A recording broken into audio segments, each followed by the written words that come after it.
Hello and welcome to the Daily Atheist Morning Show. It is Tuesday, the 19th of May, 2020, and Andy Hall, my buddy Andy, is not here today. Normally, he's my Tuesday co-host. He's pent up somewhere doing some kind of, I'm sure it's wonderful fun. I'm going to have to say, man, Andy's probably just living it up in quarantine at his work. Just imagine being at your work stuck in quarantine. Poor Andy. Anyway, he couldn't be here today. So I have got Chris, the Atheist Pastor, an old friend of the channel. Good morning, Chris. G'day, and I'll say good evening. How are you? Good to see you. Good to be back. Good to be back. It's been too long. I know, it's been a day or three, many moons, it feels like, since you've been on the channel. Yeah, there's been 1 or 2 moons, but one or two. But hey, that's all good. I've got the new setup now. Everything's good. I've only gone slightly crazy during lockdown, and I'm back. And you got your hair back. I see that. You got your hair back. Yeah, that was a horrible thing. Never ever. This is advice to all the people out there: never, ever let your significant other half cut your hair, because not only will it turn out bad, but you'll resent them just a little bit, and you can't criticize them for it. And you can't just say a word. Just a little bit.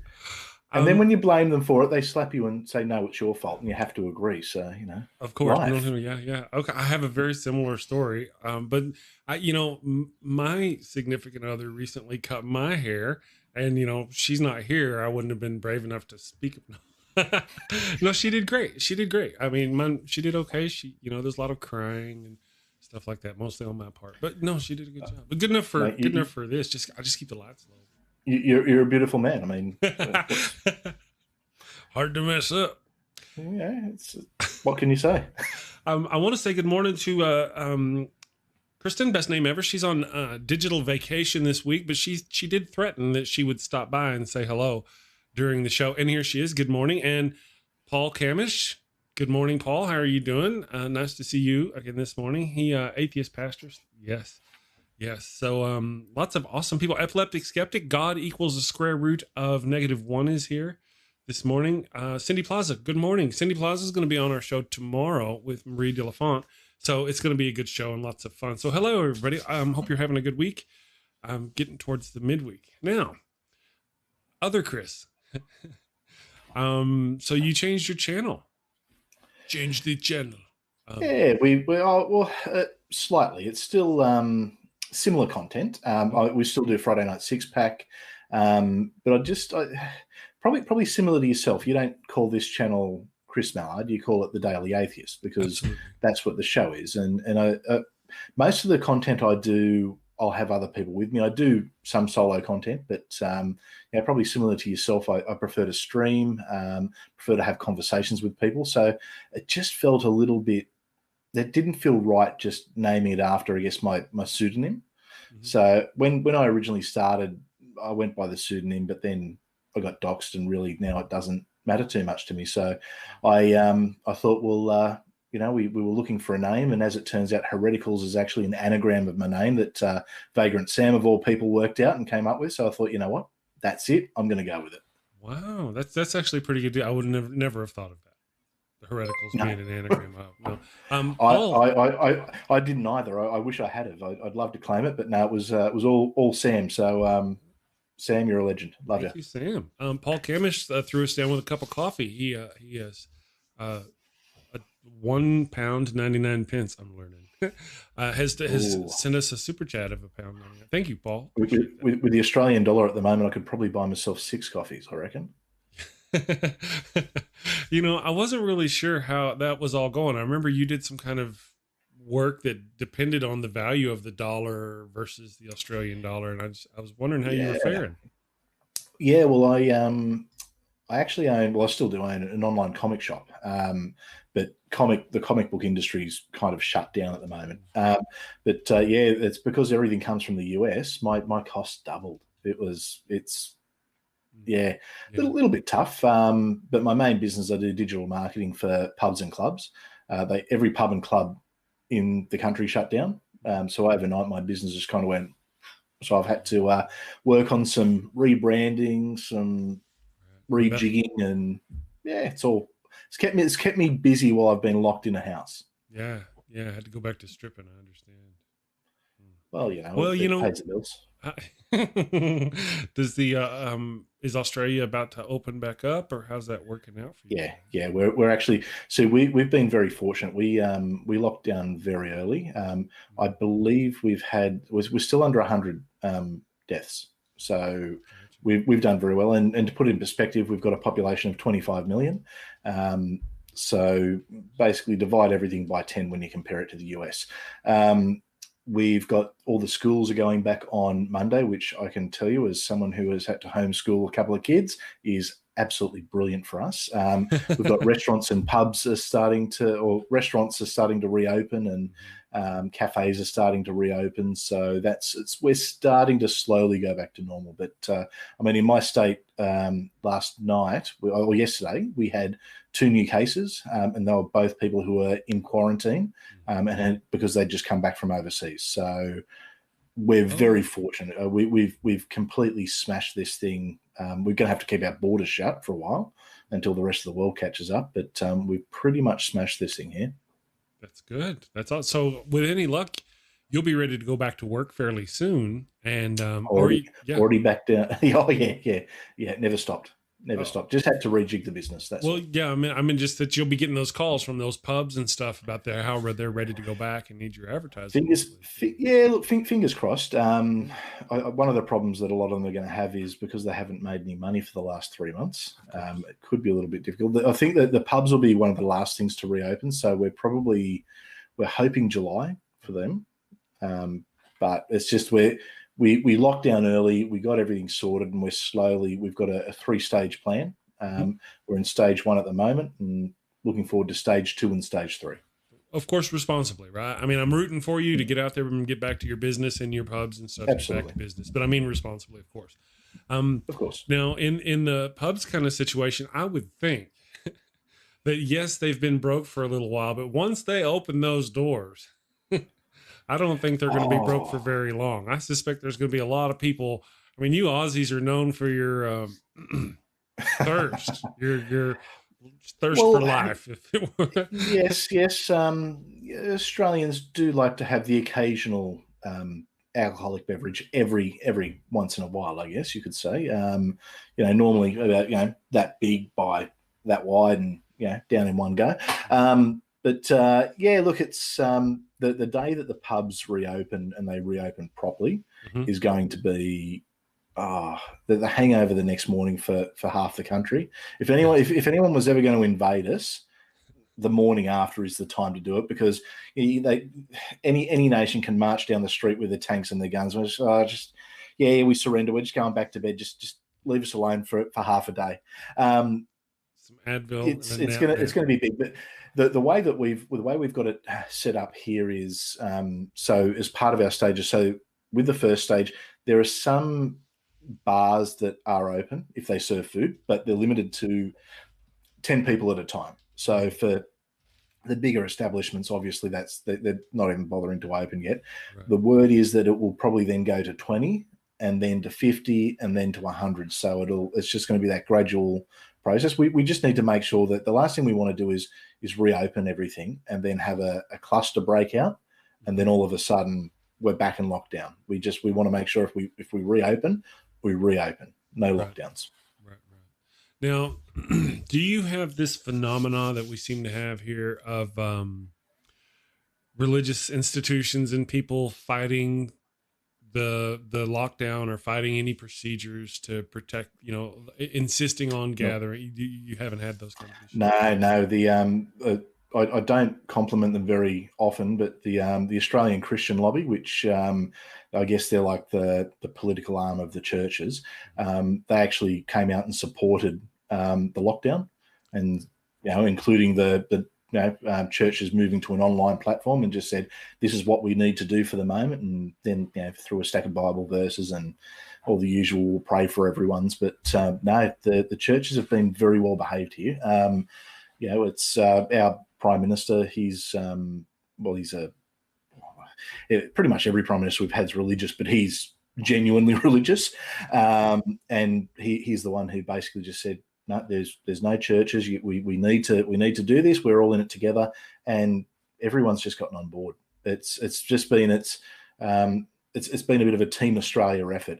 I mean, look, there's a few idiots that'll go out and do some stuff. Early on, what had happened was when the lockdown was about to start, they put some light restrictions on, and 10,000 people went to Bondi Beach. So the next day, everything just got shut down. And from there, we're slowly getting it back. But I mean, look, the results speak for themselves. People aren't dying. Well, people are dying here, but not in the same numbers that we're seeing in other parts of the world. Now, we are lucky in the fact that we're an island down the bottom of the planet with, we're pretty safe there. But we do have a lot of international travel, and a lot of the cases that came in was from international travel. And had we not locked it down, because most of our population is basically on the coast and in cities, so it's, even though Australia is a very big place, very, very small areas where the population lives, it was a disaster waiting to happen, but we got onto it quick. So it's, without getting political, our government on both sides have worked together and done a good job. Wonderful. That's great to hear. Yeah, because there's just been such a struggle over here. Justin wants to know if you're a fan of Akadaka. ACDC. I like you shook me all night long. Look, I don't mind them. I'm probably, all my mates love them, but they're okay. They're okay, which is very un-Australian of me to say, but we won't hold that against you. Yeah. Well, hey, what can I do? Well, after doing all those movies, surely you can move away from having to, represent Australia on every part of the thing.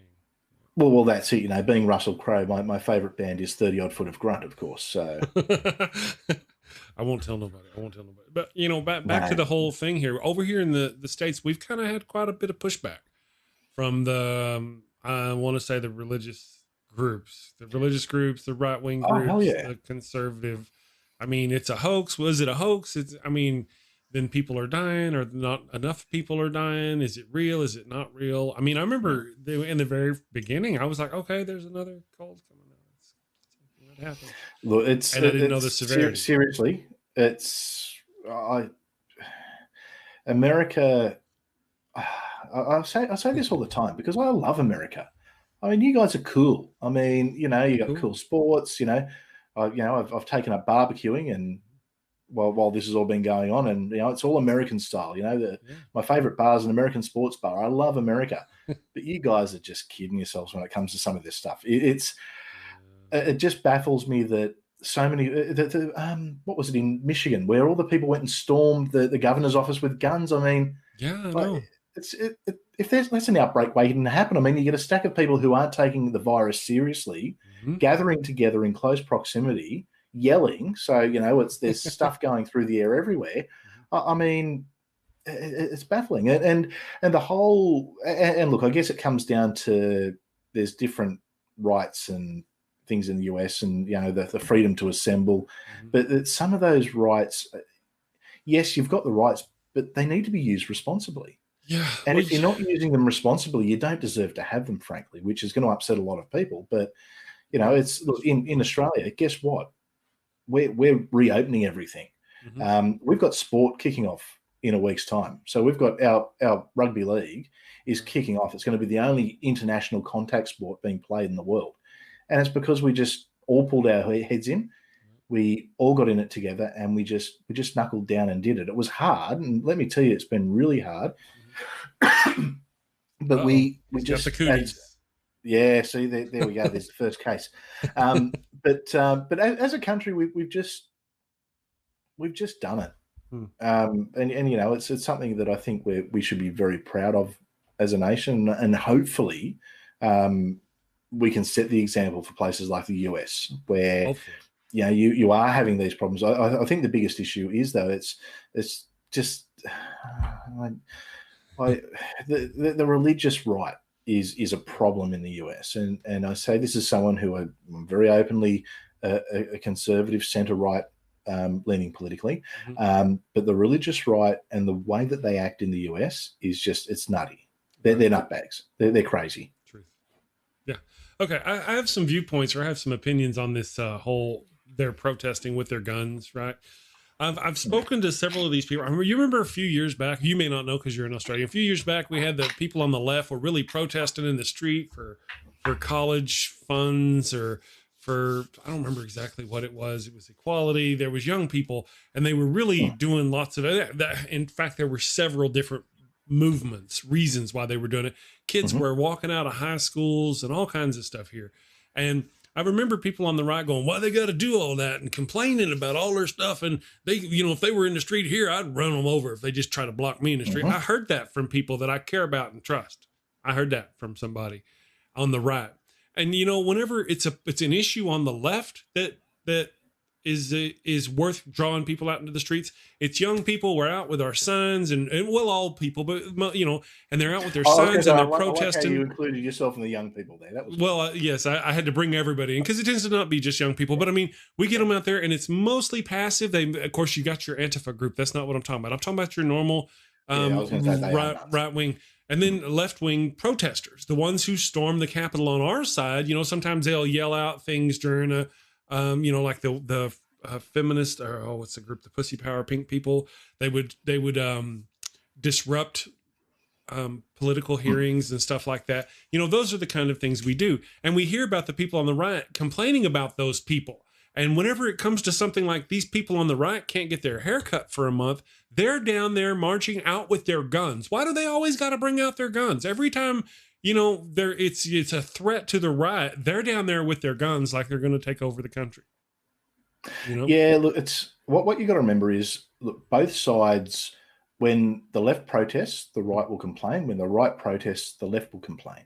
No, I get that part. Totally. It's just one of them shows up with guns every time. Yeah. The guns, look, I guess when you look at it from both, and I'm not sticking up for anyone here because I think the American gun laws are ridiculous, right. Absolutely ridiculous. But that's your country, your choice. If you guys want to have guns, good luck to you. I guess it's a symbol, and it is something that tends to be more on the right. But I guess, you do have, I think what will happen often at these things is you'll have a couple of nutbags who'll bring their guns, and they're the ones that the media will focus on. The same as when, you get some of the college protests, it's that generally are peaceful from the left. The ones that the media will focus on are the nutbags throwing bricks, or, with the bats and things like that, or it's whatever the narrative that the media wants to spin. Now, as far as the guns, I don't understand the guns. Yeah. I don't understand the guns and the support. I speak to some fairly progressive Americans who are so pro-gun. It's not funny. And for the rest of the world, that doesn't make sense to us. But that's something that's been so culturally ingrained in the US and certainly within US politics that it's just become something that happens. Well, that's just not the society I really particularly care to live in.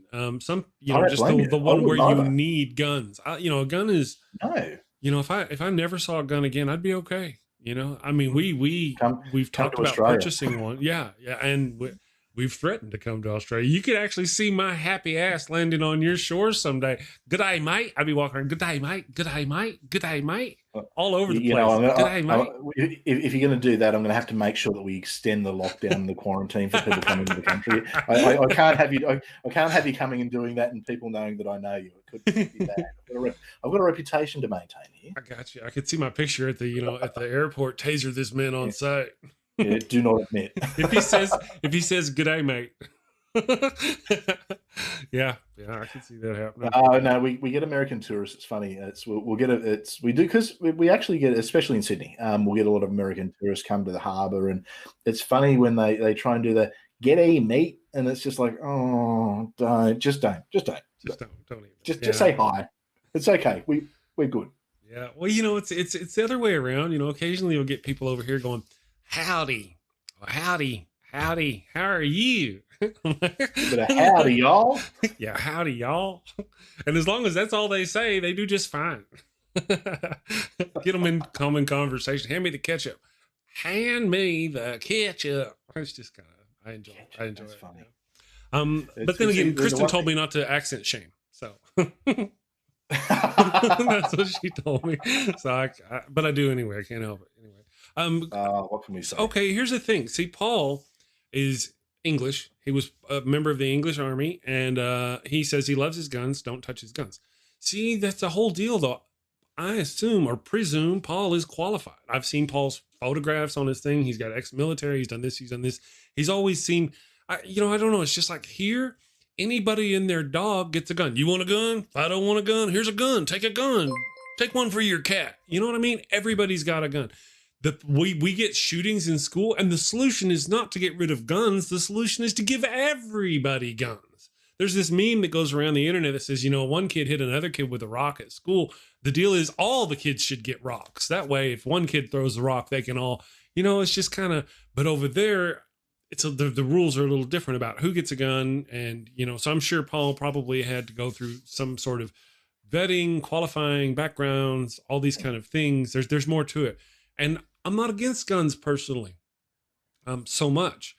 I'm against the lax regulations on guns, I've been saying this for a few years. So if this is not correct anymore, somebody needs to correct me, but I think I'm still right that we lose more kids in this country to unsecured weapons every year than we do to military actions in the Middle East.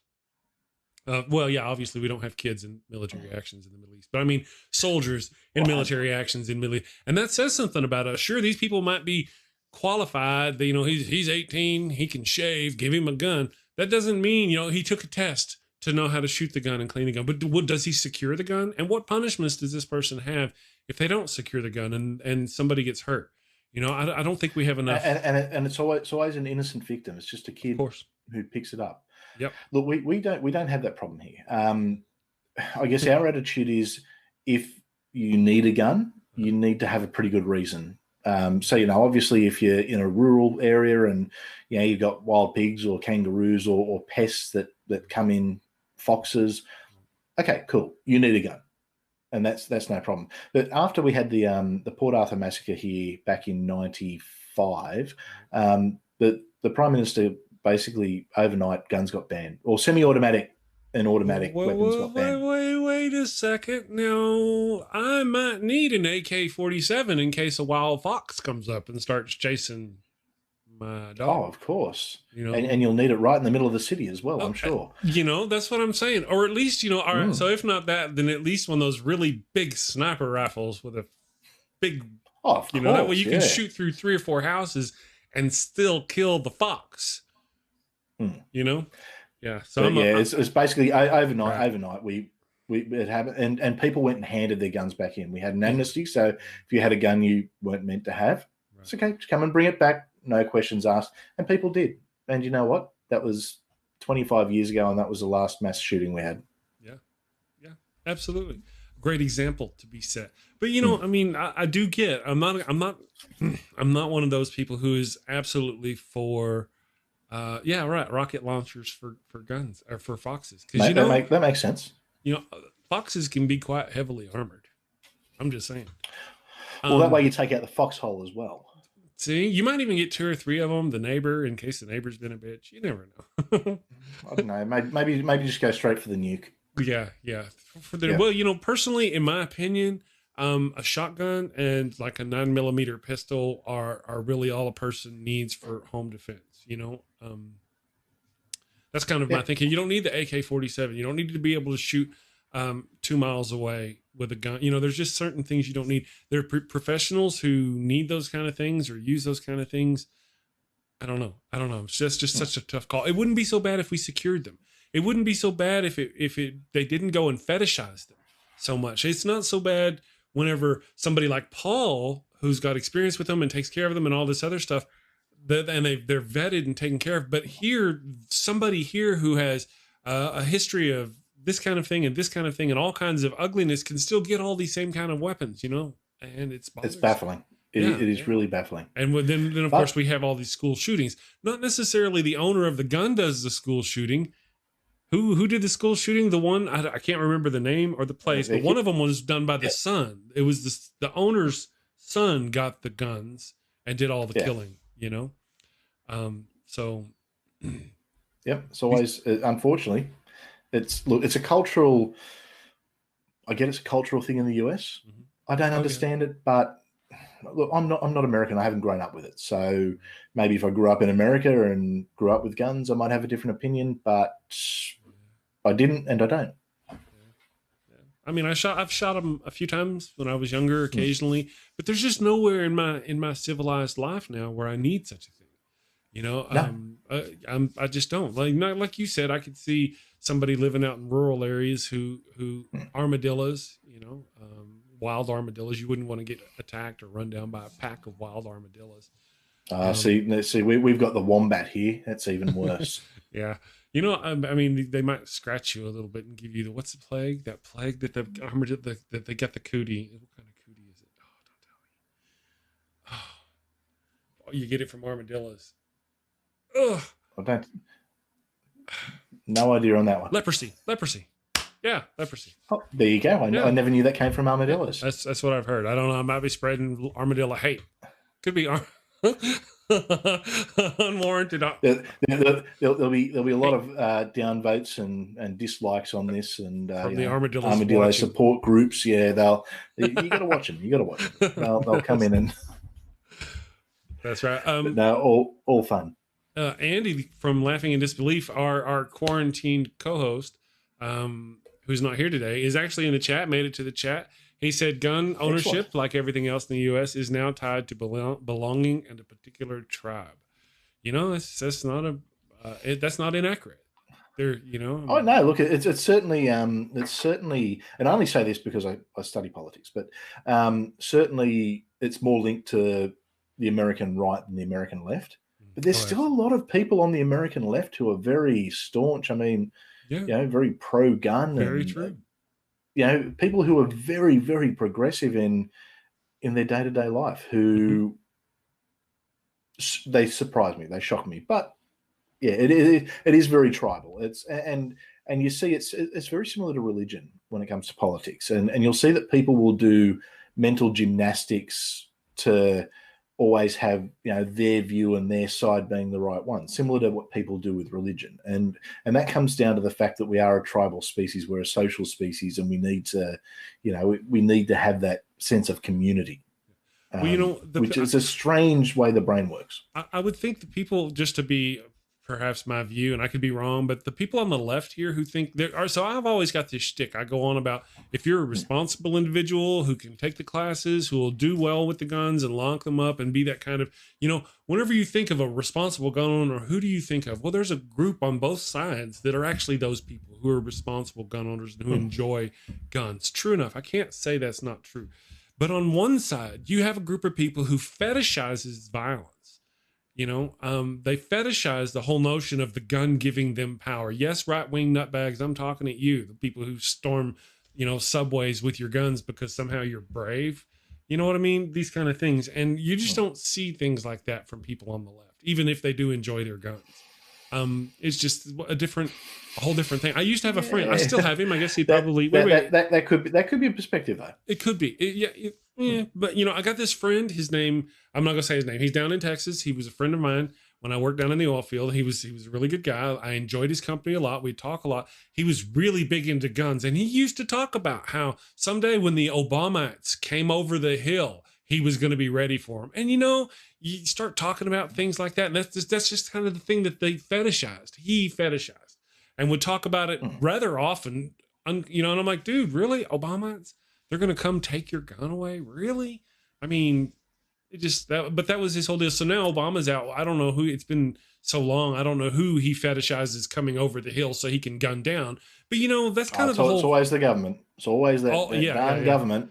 Yeah, I don't know. He's a full-blown Trump supporter. So his probably now is still the lefties. The lefties are going to come wanting to force an college education on him or free medical care, and he's not going to have that shit. He'll gun them down. You know, I'm exaggerating, of course. Of course.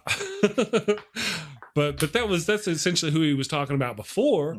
You know, whenever we talk about those people who were marching in the streets during Obama's time or at the beginning of, you know, the left people I was talking about, they're almost always college people, young people. You know, that's the bulk of the demographic here who do that. All I would say is there's good and bad on both sides, and obviously I don't want to get into a left versus right thing with you. Right.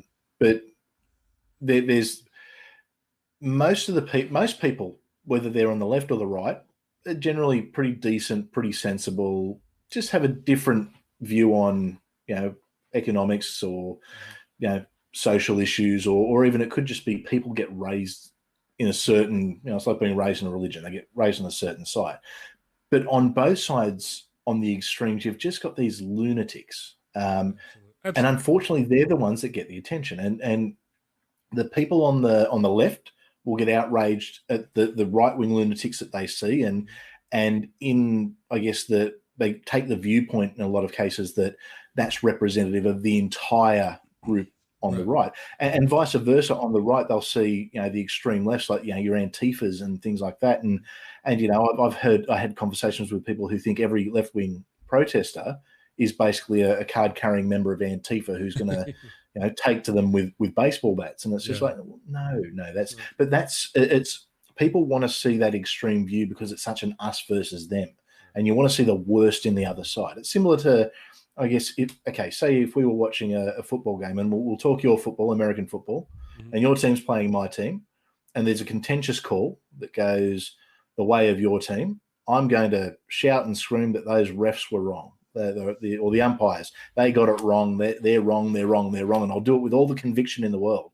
And you'll be there going, no, they got it right. That was the right. And we'll both be looking at the same thing.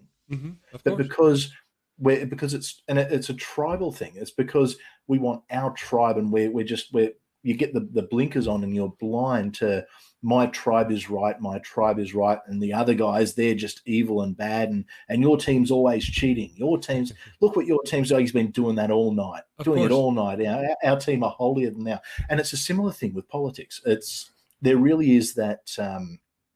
And look, I get that in the US, you guys have really got the worst politicians in the world. Both sides. You've got the, and it's rough, huh? It's almost comical. It's sad, but it's almost comical. It is. And it's scary, is what it is. It's to be under it. It's scary. These are the people who lead our country. It's pretty scary. It's. But how could they hurt us, right? How could they possibly hurt us? Unless they, of course, were to trash the economy and then, let the plague run rampant through our country. Yeah. How else could they hurt us, though? The plague hasn't fared too well. Yeah. But unfortunately, I think that would have happened regardless. With the way that the American culture is set up, and it would have been the same people out there protesting regardless of who was in power. Brother, I disagree because there were warnings that were set out. There were warnings that were intentionally ignored. There were things that under a different administration would have been addressed, and things that would have been enacted that were not enacted here. And that goes a long way, especially in the critical early stages of this. Now, without going on too much about it, because I don't want to sit here and argue about all this. I really like to focus about. He's done a terrible job. I won't argue with that. Yeah. It's the handling of this thing has been terrible, absolutely terrible from the American government. Yeah. There's no two ways about that. At every step. Yeah. Well, there's also this. We were talking about the different groups. We've got the Antifa, and on the right side of it, you don't have the guys who are standing up at the courthouse with their guns. That's not the equivalent to the Antifa. The equivalent to the Antifa in my mind here in the United States is the right-wing white supremacist groups, the KKK, those kind of far right-wing groups, right? So, I'm not saying that they're equal and that one is bad and they're equally bad, because I would be an Antifa before I was right. I'm just saying, as far as the distance from the center. Antifa before I'd be in one of those groups. Absolutely. Yeah. The center. I don't consider them to be right-wing. I consider them to be just extreme racist extremist groups. Right. But it's one of those things like the Fox News commercial or the Fox News helicopter on The Simpsons, the little logo that it says, we're not racist, but we're number one with racists. That's how it is on. I haven't seen that. That's actually pretty funny. I haven't seen that one. Yeah. So you don't tend to have a lot of racist groups over on the left, especially on the far left. Anyway, but in your case, no. Yeah, far left racist groups. Really? There's a hell of a lot of anti-Semitic stuff. Jeremy Corbyn in the UK. But that's wait. We're not talking. I don't think we're talking about the same left. Jeremy Corbyn is not the person I would consider. You know what I mean? I think because the different geologies, demographics of the places we're talking about, we're not talking about the same thing. It's like talking about the left in your country is not the same so much in my country. Oh no. But if we're generalizing, it's different. Lefts are all about progressiveness and equal rights and things like this, and that's not what any racist group is about. It's not all sunshine and rainbow on either side, though. That's what I guess I'm trying to say. There's good and bad on both sides. And look, clearly you and I have a difference in where we sit on the political spectrum. So we're not going to. We'll agree probably on 99% of things, but it's just that 1% that we disagree on. And realistically, like I said, if I was in the US, I might be considered to be on a different side of politics. And if you're in Australia, potentially, I still think you'd be on the left in Australia, but you wouldn't be, it's different. It's different. So, it's where I'd sit in the US. Look, that's anyone's guess.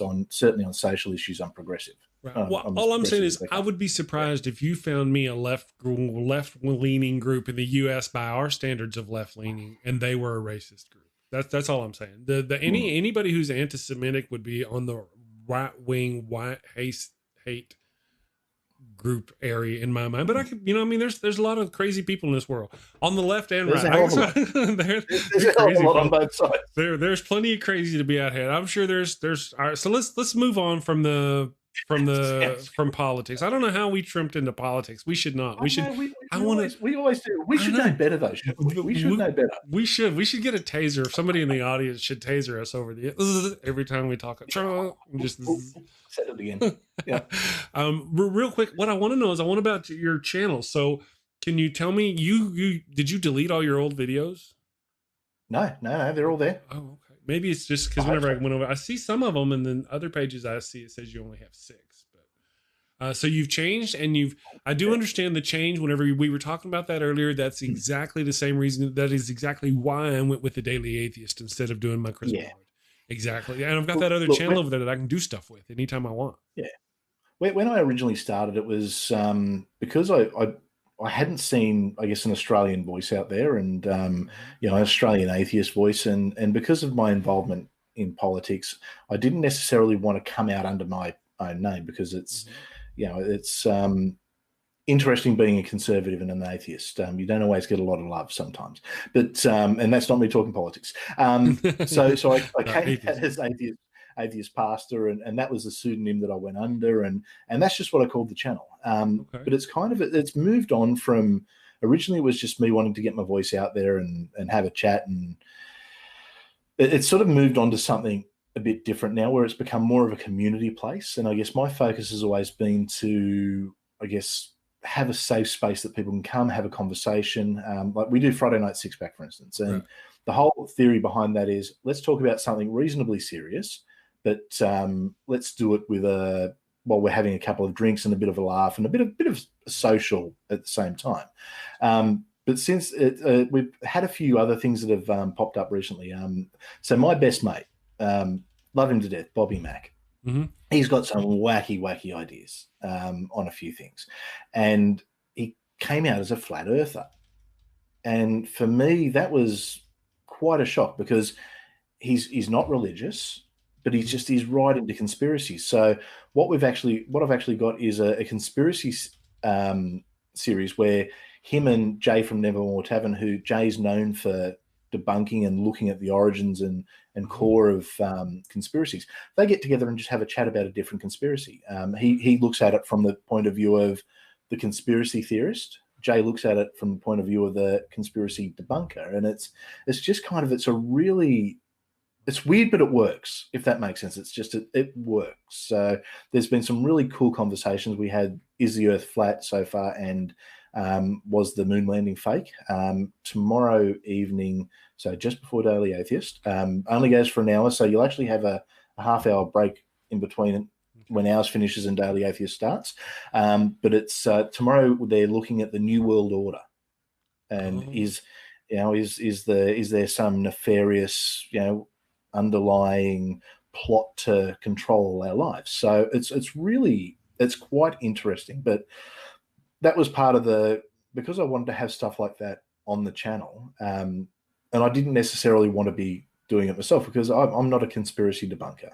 Gotcha. I'm someone who's entertained listening to conspiracies, but that's Jay's thing, and it didn't make sense for me to have Bobby Mack and Jay talking conspiracies on a channel called Atheist Pastor. Of course. Without Atheist Pastor. So that was the thought behind the change. So I changed it to Hereticals. It confused everyone. So then I changed it to Atheist Pastor / Hereticals. But the plan is we'll slowly progress it over time. Once everyone gets used to the name Hereticals, back to Hereticals. Because I had people who have been subscribed to me for a while. I actually had one person who said that they unsubscribed, not realizing what the channel was, and then resubscribed when they realized that they weren't subscribed to me. So, I'm just, gotcha. It's a learning process, but it's good fun. Well, Daniel Fisk Bennett, he is my Monday co-host, or he has been. It just kind of, how it is till he goes back to work. He is really big into the anti-pseudoscience, and he has the page, the Atheists Against Pseudoscience Nonsense, on in which we're streaming now, I believe. And he's going to be on the show. And Monday, Jen from Jen's Little Corner is also going to be on the show, and we're going to talk some pseudoscience. Jen's brilliant for stuff like that. Jen, she's on pretty much on Six Pack every week. It's every now and then we let her have a week off, but she's really good with a lot of that stuff. She's it's funny. There's two versions of Jen, and I can see Jen's in the chat, so she might yell at me later. She was. I think she left. That's okay. Well, in that case, we can say whatever I want about. There you go. Talk your trash. And yeah. So what Jen will do is there's two versions of Jen. There's the very calm, I'm going to give you, here's the facts, I'm straight, the scientist. Yeah. And then there's the Jen who gets the shits. And let me tell you, the Jen who gets the shits is the best Jen. Oh, yeah. Because she still knows all the science, but she yells it, and it's just so much. And with that, the Australian accent, it's just, so it's, I've got to respect that. I love that. Yeah, I saw one of her videos. She was mad at some guy for being mad at some other guy, right? And for saying ugly things about him, apparently. And man, she made this video and lit into him. I mean, just talking about the video as a glancing blow may get my video demonetized. That's how rough she was about this guy. Yeah, I mean, it was man, but she just unloaded on that guy. So it was. So she was in full on Jen mode then. Yes, absolutely, ranty Jen mode, whatever mode she was in. That was It's like people talk about beast mode, forget beast mode, Jen mode. That's what you got to watch for. Yeah. Jen mode. Yep. So don't piss her off, whatever you do. And somebody else I need to get back on the show again is Jay. I haven't seen Jay in quite a while. He got sick and then he was away. He didn't get the cooties though, right? It wasn't the cooties. No.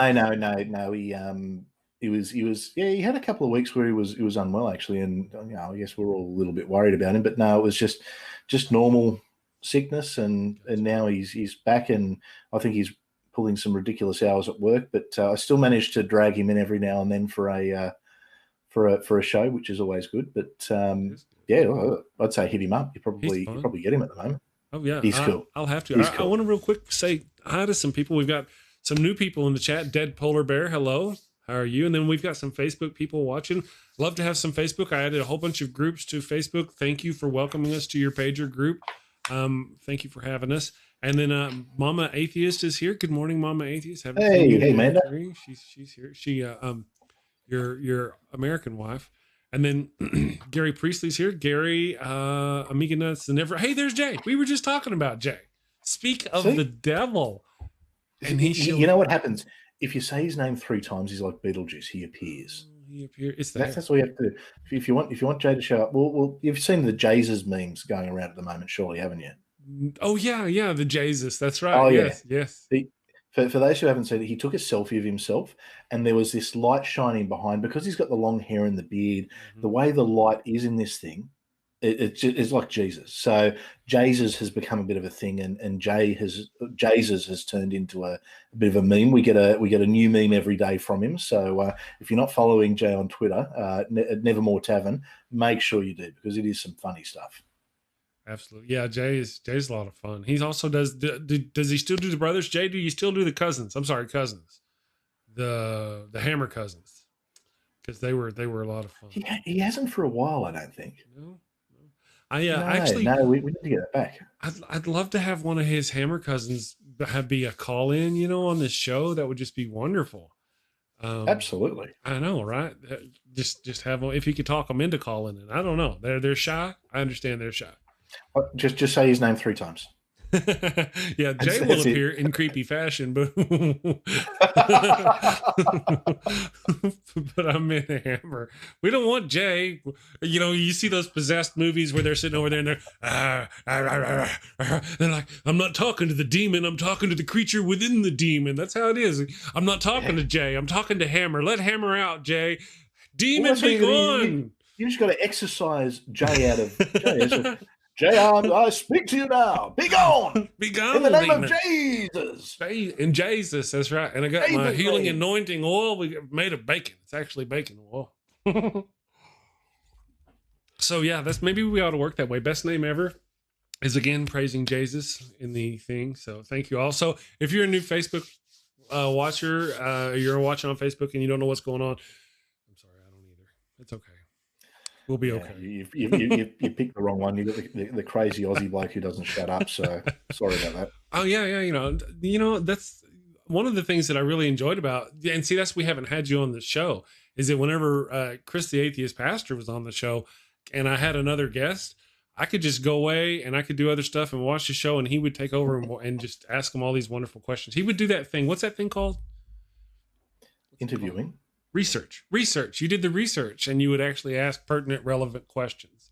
I thought that was pretty cool. It does help. It does help to do that every now and then. Not all the time, mate. Not all the time. Just occasionally. Well, I usually give them the whole speech before the show, but all right, I'm running the show. I got 5 screens up ahead of me. If I don't know what you're talking about, just move on. It'd be okay. And you'd be surprised at how often but my wife and I have these code words. If you talk for a long time, if you start talking for a long time, I'll get lost in the show, and I'll start watching the levels, and I'll look over here at the chat, and I'll look over there. And then I'll look up and you'll be done talking. I'm like, yes, that's right. So what you're saying is I should go on a rant and just finish it with whatever I'm trying to get across. And so you can just go, yes, well, I can get you to agree to anything. That's damn nearly true. Right. See? Okay. No, I'm straight there for next time. Well, I'll work on that. Again, what I ought to do is I ought to get you back on more often for the show, but you've been doing your own thing. One of the things I used to have, there was, when I first started, for those of you who don't know, there was this wonderful little group of folk who, they're jerks. They're jerks. They're all jerks, but they're wonderful, and they're my jerks. And then, and then they're doing their own thing, and I'm doing my own thing. I don't see them very often. Chris is one of them. He's a jerk. But he's not. But he's not. No, well, it's been a bit crazy. I think with lockdown and everything, it's sort of I think it's thrown everyone a little bit. Yeah. Absolutely. But I mean, I know, like, to give you an idea. So here's my week on YouTube. So tonight or this morning, I'm doing this. Then at 9:00 tomorrow morning, my time, I'm on with Justin, the Empathetic Atheist, which is, I'm looking forward to that because he's like my brother from another country. That guy is. The story's so similar, it's scary. Then tomorrow night, I've got Conspiracies. Thursday morning, I'm on with Godless Granny. Thursday evening, I've got a discussion with Richard Madsen. We've got Friday night 6-pack, and then I've got the roast of Ken Ham on Saturday night. So I think I worked it out. I've got about 7 shows I'm doing in 4 days. Wow, busy man. Yeah, crazy. But I've set myself a goal. The subscribers are kind of jumping up. I want to get to 400 by the end of the week, but I want to get to 500 by my birthday, which is in mid-June. So where are you now? Let me look at. So I'm at 393, I think, when I last. 393, so we can do it. We can do it. You know what I'm going to do? I'm going to post a link to your channel here if I can. To be honest, I have links to your channel down below for anybody in the description who would like to go to Atheist Pastor's YouTube channel and check it out. He's got some standalone videos he does, but he's also mostly into the live streaming now, right, brother? You do pretty much mostly live streaming.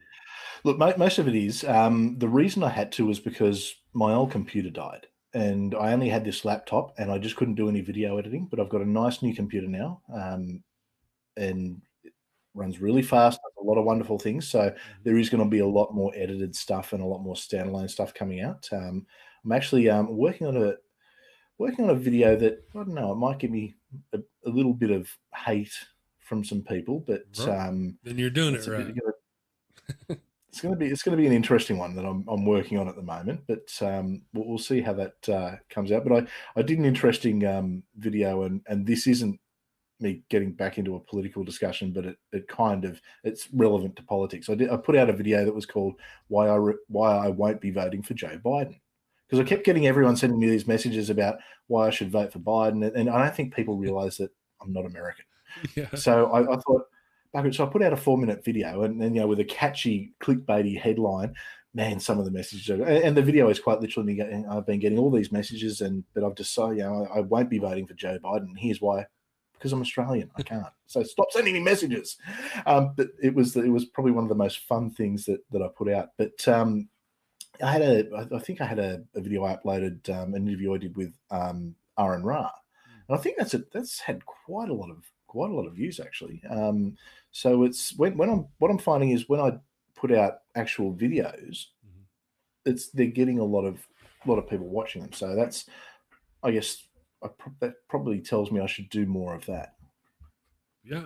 Well, you and I, because I don't know, I started the morning show because I wanted to do X, Y, and Z, and your channel, and now I'm seeing your channel kind of get a jump in growth, and I think that's awesome because there's an empathetic atheist. Now we've got Ethan over at the Friendly Neighborhood Atheists. They're coming along. We got all these little atheist YouTube channels and content creators who are coming up and blowing up with this live stream. That it's good to see your channel growing too while this is. And look, there's so many good content creators out there. Really, there are. And there's some I actually came across a channel yesterday, and it's someone I've never had any interaction with. So, Sassy Heathen, I think it was called. Sassy Heathen, I'm pretty sure it was. I actually tweeted it out, but it was just just a small channel with about 30 people subscribed to it. But it came up. I saw it and thought, this is someone who has a voice that needs to be heard. There's so many good people in the community who have a voice that need to be heard. And right. As much as I love having my channel grow, I love seeing the community's channels grow as well. Like it's good that there's a lot of interaction. It's great that I'm seeing a lot of names in the chat that here who are people that I see in mine, and who are people who are content creators themselves. And it just shows that we've got a good little community that isn't afraid to sort of stand up and talk and get the word out, I guess, to the people who don't want to do content creation. Yeah. I see these we all need to support each other. Well, true, very true. I see these other content creators coming on who are new and stuff, and they get into the group and they stream with me and stream with you, and then they start their own streams. When I first started this stream, and you can go back and watch, I was streaming to no one. There was nobody. There was 0 people watching. It was just me, dance monkey dance, and that was, I got to tell you, brother, that was the hardest part of everything. And then, on days like that, I would run a 15-minute or a 20-minute show as long as I could ramble. And then the next morning before the next show, I'd be like, oh man, is it going to be that way again? I'd be looking for topics and all stressed and all nervous, and maybe 1 or 2, and then Critical Cripple showed up and Math Pig showed up and people started watching, and it was really good. But that was really hard. And now I see these other people who are doing their live streaming, grumpy old dude, and then atheist, empathetic atheist, and Ethan and Puck and their channel. And for me, I'm grateful that they don't have to look at that big 0 sitting there. Their very first streams, empathetic atheists' very first streams had 10 viewers, 11 viewers, and he'd already been on several streams. Same thing with Ethan, and then with what they got going on with this other one. So it's good. It's good. It's hard to keep going. And I remember what it was like when I'd have 1 and 2 people watching, and it was sort of like, what am I doing? I'm just, it's never going to get. But the key is to just keep doing it. If you're consistent, and look, you're a classic example of that. You consistently do a daily show at the same time, 6 days or 5 days a week plus your Sci-Fi Saturday. It's consistent, and that's why it grows. Yeah. That's why it grows. And look, anyone who's out there, especially some of you smaller content creators, it will grow. And I mean, I'm a small content creator. I mean, realistically, in the scheme of things, I mean, 400 isn't huge. I'm not like a 100,000 channel or anything like that. But it's worth doing. To everyone who's doing it, it's worth doing. If you enjoy it, keep doing it, and don't worry if one person's watching, two people are watching.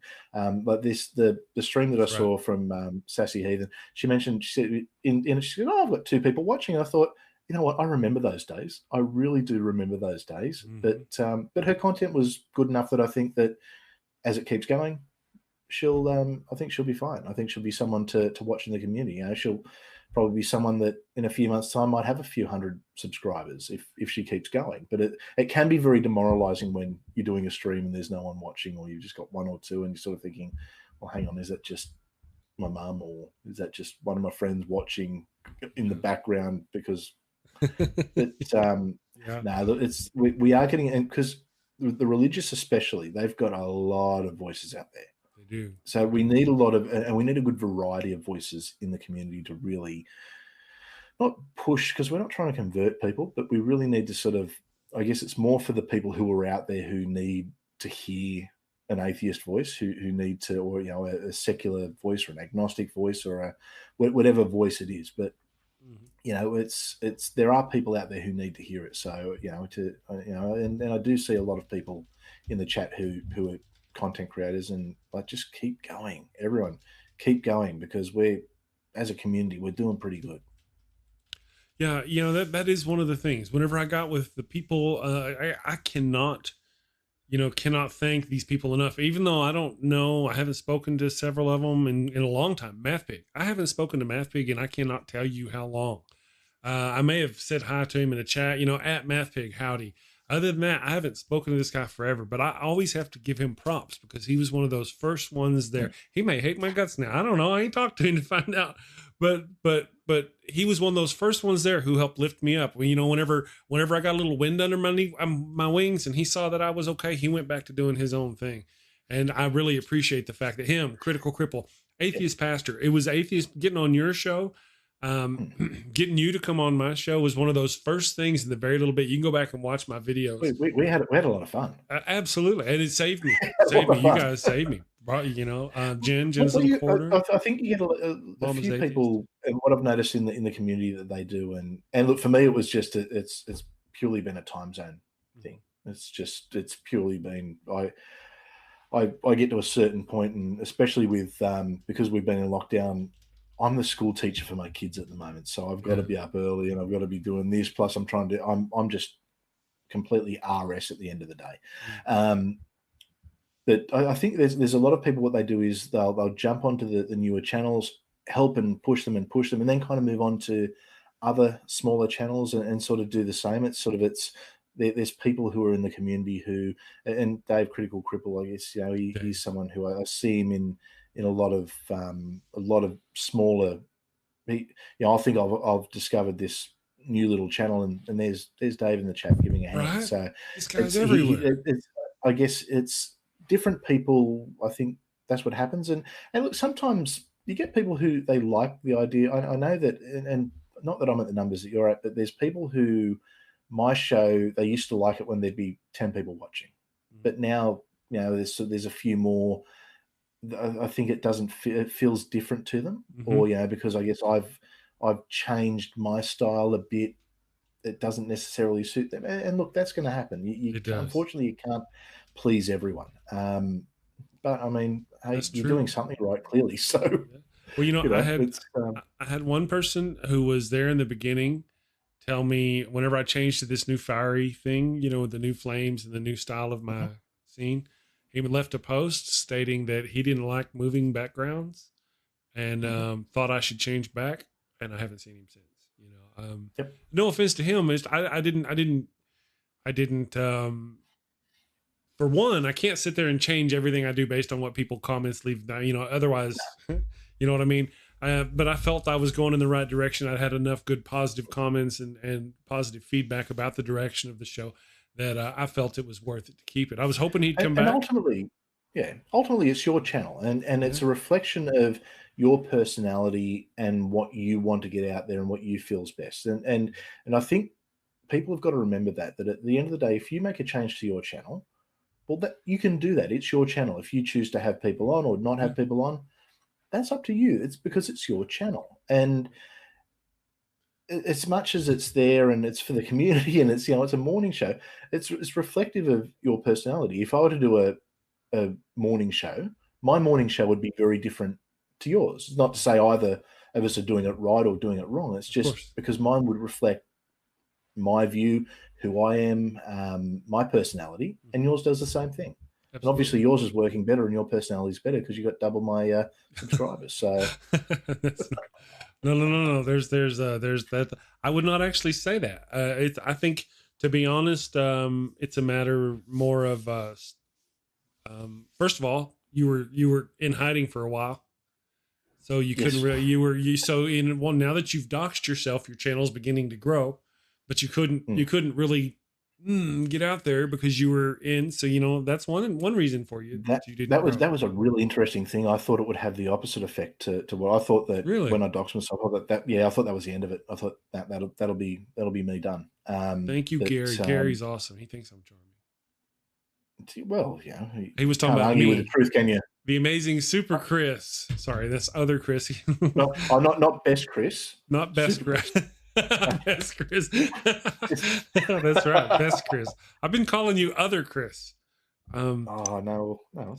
Okay, this is a good one. So this is a wonderful example. Kristin, best name ever, is one of those people who helps lift everybody's boat. She is wonderful. She's like Critical Cripple. And if you find an awesome little content creator and you're thinking, wow, I found a nugget here, there she'll be in their chat. She's already found them.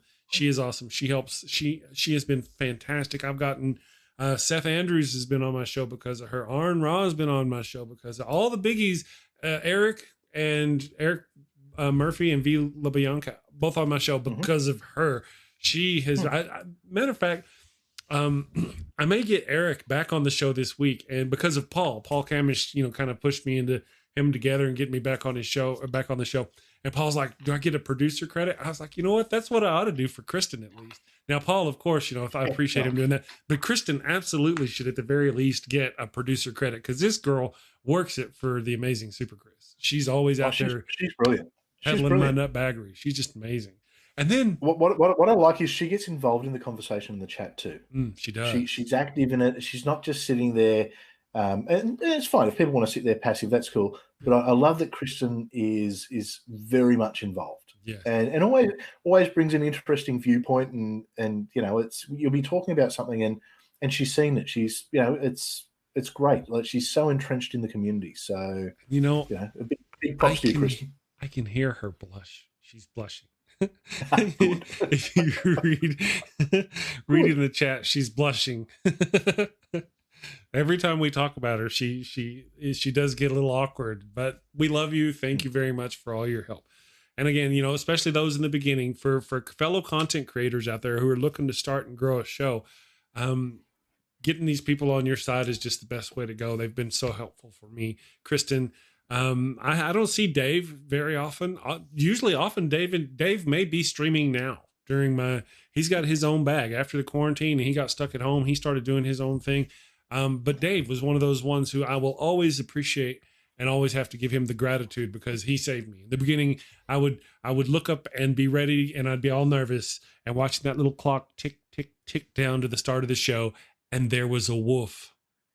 And it was from Dave every time. And it was from Dave. I used to get worried if he wasn't the first in. Right. Yeah. And I'm talking now. Dave Worley is awesome, and we're talking the other Dave. CC Dave. CC Dave. Yeah. Critical Cripple Dave. Yes. And Neil, the 604th Atheist. Good morning, Neil. Hey, buddy. How you doing? I need to get Hermit on the show. I haven't contacted him. I need to get with you to get the information to get Hermit on the show. But somebody was in the chat earlier. I don't know if they're still here.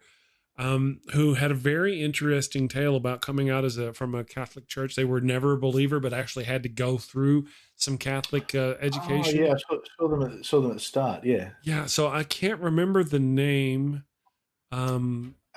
I think it was the Wizard Pope The or Wizard Pope or something like that, Neil. But I wanted to something get along you, those lines, yeah. you know, you might, so I'd like to get you with that person because he or she put in a lot. They put a lot of very interesting. Yeah, I mean, there's a cool little story they had going on there. I was, you know, for those who watch and you're trying to talk at me and tell me your life story before or during the show, I can't pay attention. I can't, but I did glean that he was telling us a very interesting story. So Hemet, not Hermit. It's not Hermit. Yeah, I was going to Hemet. say it. So I thought that's who you meant. Yes, Hemet. Hemet. Hemet. I am unfortunate. I blame the accent. It's my Texas accent. Just play the accent. Hemet. Yes. You get away with it. You're one of those funny accents, so you know. Yeah. Yeah. Well, you too. Thankfully, you know, I bet that's a hit. Well, I guess where you're from, everybody talks like that. Yeah. See, it's my best mate's Scottish, and when we used to go out, he'd have the accent and he'd get all the attention. Uh-huh. I'd just be like, you know what? Screw this. You and me are going to Scotland so I can get the attention for a change. That's as it should be. There you go. Absolutely. Yeah. Absolutely. Yeah. It never worked out that way, though. Even there, the Scottish accent was cooler than the Australian accent. I understand. Oh, I don't know. I think the Australian accent's the coolest one of them all. Yeah, yeah, and you might. Yes, I tell myself that anyway. Yeah, you're rubbing your hand. The Australian accent. Let's see here. Epileptic Skeptic. I'm trying to catch up with the chat. I should have Dave Worley. Dave Worley has an interesting new book out. If somebody has a link to Dave's book, please put it in the chat. He has got to read that. Yeah, he's got an interesting link, and it is our new book out, and it's about fallacies. Am I right or am I right? Fallacies, logical fallacies. So yeah, Dave. I think logical fallacies and where to find them. I think it is. Yes. And so, Dave, I'd love to have you back on the show. If you want to pin a day next week, we'll figure something out. I'd love to have you on the show. And Chris, Gary Priestley. I missed it, brother. Something's missing. Something is missing. That's my oh. See, there I am missing the chat. So, yeah, I'd like to get Neil to talk to this person if I can, and then Epileptic Skeptic. Yeah. Okay. There's something going on in the chat I'm missing part of. Yeah, I'm trying to work it out as well. So yeah. Well, it's like we're speaking the same language, but I missed something. New World Order on the Hereticals, so we can talk about that. Because Jay is actually part of that. We've been shilling this new channel. If you guys, anybody has a link, I'll put a link. I think I got a link. I'm going to put a link to Chris's channel. So if you're a subscriber, if you're not a subscriber, pop over there and subscribe. They're doing this anti-woo thing tomorrow. Let me come over here and put this in this. Yeah, and it's a bit of a different one because we've got the two sides of the argument. So every week, Bobby Mack and Jay from Nevermore meet up. Mm-hmm. We've got a conspiracy theorist, and we've got Jay, the sensible one. But it's good because what's important, and I think as atheists, there's one problem we've got in the community is sometimes we're a bit too quick to dismiss people and just go, "Oh, that's crazy." It's good to understand why people think what they think and why they believe what they believe, and not just with religion. Why do people believe in these conspiracies? What drives that? What in particular will actually grab that that particular thing, whether it's flat Earth or moon landings are fake, or I guess the New World Order, the Illuminati, whatever it is. What drives people to that thought? And I guess that's what it's almost like a live study on that. So. And it's entertaining. It's bloody entertaining. Yeah, it's Jay absolutely. And Bobby Mack. They actually bounce very well. It's Bobby Mack's the thick Scottish accent, and Jay's got that. I think you all have the American drawl, but he sounds more American to me than anyone does, Jay. So Jay does, yeah. It's a really interesting conversation, and it's a very respectful conversation where they're not debating, they're not arguing. They're just talking. They're talking about why they do believe, why they don't believe, how they evaluate the evidence. It's really, look, we've only done 2 episodes so far, but so far it's been really cool. And I'm not just saying that because it's on my channel. It is a really cool thing. If it wasn't, I wouldn't do it. Well, it sounds like a lot of fun. I caught part of it. You know how I am. I don't even watch my own crap. But I did catch part of it, and that's how I knew about it. And I was like, man, he's changed a lot of his stuff up. And with Daniel Fisk-Bennett being a big into the anti-woo, and he's on the Monday, I've been thinking about, because we do a theme, and the wife has been encouraging me to possibly embrace themes on the show. And so I've been tinkering with the notion of making Monday my anti-woo themed show, because I've already got Daniel there. And I bet I could probably even talk Jen into being a semi-regular, because she's really into that. Jay would probably come on and talk anti-woo stuff. I think we could do that, a good theme. Absolutely. And you know what? It's so one of the challenges, and I'd imagine it's more of a challenge for you than me, because you're doing it every day, is finding that what's the theme, what's the content. If you've got that consistent, every Monday we're doing anti-woo. Yeah, absolutely. It's especially if you've got Daniel on there. I've seen a bit of his stuff. I certainly heard him when I watched the show yesterday. Perfect for that. Yeah, that's clearly right up his alley. Right up his alley. And then of course Jen too. That's her thing too, if she wants to come participate and do that thing. And then normally on Tuesdays, I've got Andy Hall.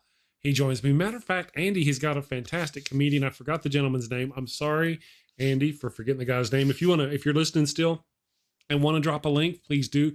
But next week, Andy Hall is going to have a full-blown live Junior Birdman comedian. I mean, this guy is the real deal. And I just love doing the things with the comedians, because they're so much fun. So that's who Andy's going to have. What's a Junior Birdman comedian? Is that an American term, or I think what am I missing there? Yeah. No, he is actually the real deal. No Junior Birdman. Well, he's like a fully fledged Junior Birdman. Anyway, but no, this guy is a wonderful comedian. I'm really looking forward to having him. Again, I did forget his name, Bad Chris, but he's going to be on the show, and he's been doing stand-up for quite some time. Sort of like Leanne Lord, who does our Saturday show. She's been a comedian. She's been a comedian for 30 years, 20 years, 25 years. I mean, a long time. Stand-up comedy. She's got clips on her channel of doing stand-up comedy back in 1994. You know what I mean? So she's the real deal. That's okay. Yeah. No, all right. Can't argue with that, can you? No. I mean, she's wonderful. He's going to be there. And then tomorrow Wednesday, we're going to have Cindy Plaza, who is often in our chat here. Cindy Plaza is going to be joining us, and Marie de la Font is going to be my guest co-host for tomorrow. So we're going to have I've got a lot of love for Marie. Yeah, she's cool. A lot of fun. She's a cool person. And now this depends. I haven't spoken to Marie yet. She went on like a week-long hiatus from all things internet. If she's not back yet, it'll just be me and Cindy. But me and Cindy can rock the show. Matter of fact, it would not be uncommon for me to drop a link to my buddy Chris here and have him pop in as a quick guest host. That's perfectly. I like Sarah Silverman. Do I have a favorite atheist comedian? I think mine is Sarah Silverman. Says epileptic skeptic. Ricky Gervais. Ricky Gervais. He's a good one. Absolutely love that man. Absolutely love him. If you haven't, have you seen Afterlife yet? I have not. Oh, do you Good watch stuff. it? Wonderful stuff. Oh, is it a movie? Be prepared to laugh. No, it's a TV series. Oh, TV series. Six episodes per season, half an hour each, and I've never ever had It's weird because it's a tearjerker. It is an absolute tearjerker, but it's bloody hilarious at the same time. So you sort of, you sit there watching it as a bit of a blubbery movie, but then you just crack up laughing at something. Watch it. I'll have to check. Highly recommend it. Just watch it. Yeah, that sounds good. Neil says George Carlin is his. Neil, I mean, really, all the names put forth are just really good. I enjoy them all. It's dark comedy. Oh, Gary Priestley. Yeah, thank you very much. A Junior Birdman is just a new recruit type of term. It's something back in the 40s or 50s, there was some commercials or something. It really was a thing I used to say to pick on my dad. You just have to work with me. Junior Birdman, if you search for it, there may be a real Junior Birdman, and I have completely taken it out of context, but it had something to do with, never mind. We'll move on. I'll try to keep my little Chrisisms, my little Mallardisms to myself. No, they're great. I'm just, there's, occasionally there's a good one. I might even use that little Birdman myself. There you go, yeah. Make me sound, a bit more traveled and international. Junior Birdman. That's right. Classy, So when I'm cooking up a nice brisket on my a smoker, and I've got to pretend I'm Texan. I'll use it then. Yes, of course.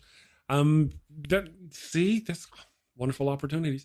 There we go. We've got talking about the comedians. I want to start.